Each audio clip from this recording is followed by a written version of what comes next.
আমার বয়সে আমি এই এক ফ্যামিলির 13টা পরিবার মৃত্যু আমি দেখিনি, এই প্রথম দেখতে আছি। আজকে তার ফ্যামিলির কেউ নেই, কান্দার মতো লোক নেই। তার 5টা ছেলে ছিল, 2টা ছেলে সে তার সাথে সে নিয়ে গেছে, তার পুতের বউ, নাতি।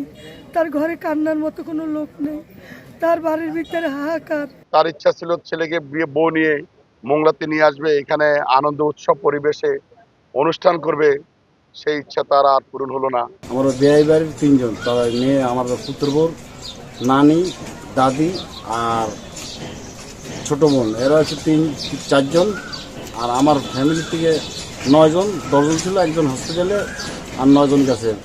ছেলে 2টা, আমার বড় ভাই, আমার বড় ভাই ছেলের বউ, তার বাচ্চা, নাতি 4টা, মেয়ে 1টা, মোট 9জন।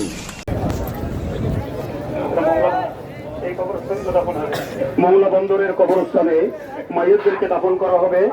আমরা দোয়া করি আল্লাহ যেন ওনাদেরকে শহীদি মর্যাদা দান করেন। সবাই বলি আল্লাহুম্মা আমিন।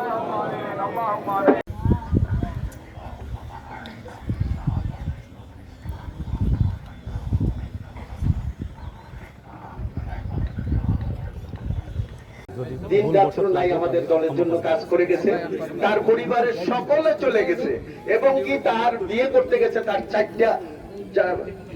4টা সহ নাতিপুতি চলছে। এখন সাতক্ষীরায় 4জন আছে আর আমাদের এখানে 9জন আছে।